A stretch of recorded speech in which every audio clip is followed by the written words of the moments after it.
This is VOA News. In Washington, I'm Jeff Custer. The European Union's foreign policy chief said Tuesday the U.S. green light to train Ukrainian pilots to fly F-16s has created a momentum that will inevitably bring the fighter jets to the Ukrainian battlefield.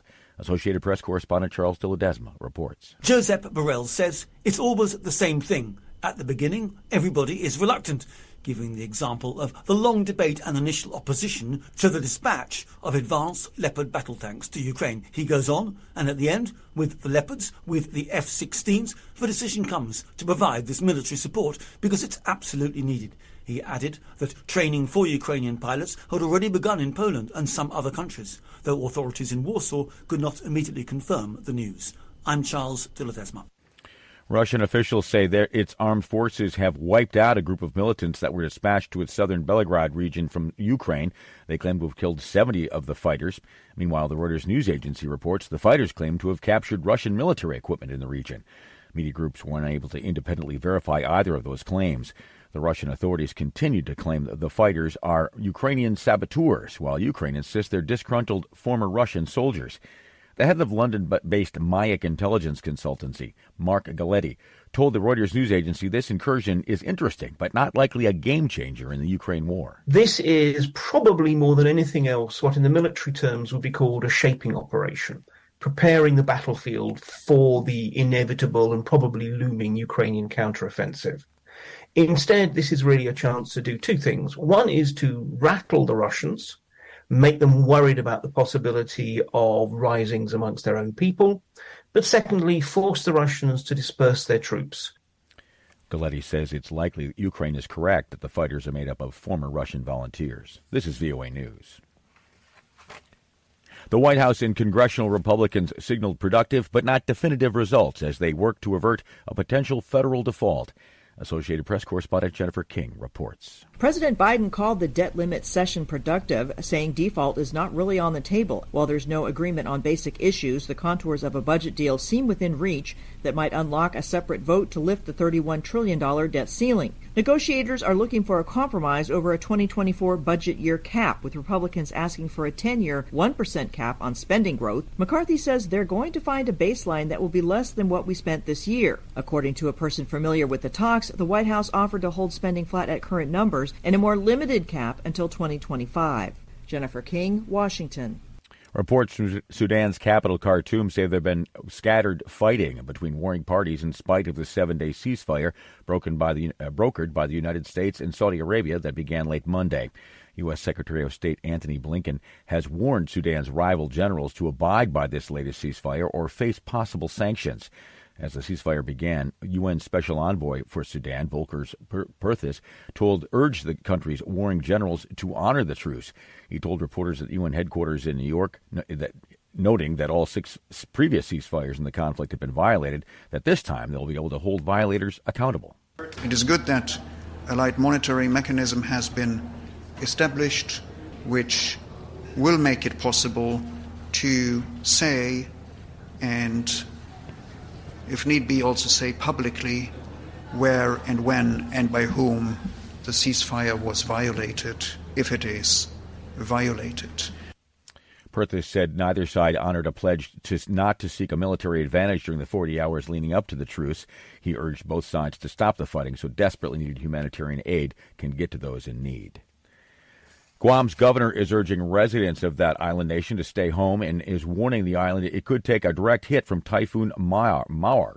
In a recent message to Guam residents, Governor Lou Leon Guerrera said she's received reports the storm is strengthening and on its path towards the U.S. territory in the South Pacific. According to our partners at the National Weather Service, winds have increased in intensity.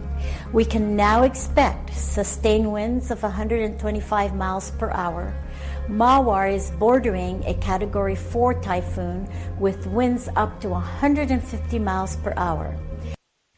The National Weather Service has said the typhoon could be the biggest to hit Guam in 2 decades, and if Guam doesn't take a direct hit, the typhoon will likely come close. You'll find more information on this story and all the stories we're covering today at our website, voanews.com. In Washington, I'm Jeff Custer. This is VOA News.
Thank you for watching. Can you do me a favor? Please leave a comment in the comment section below. That would really help. Thank you, and see you again soon.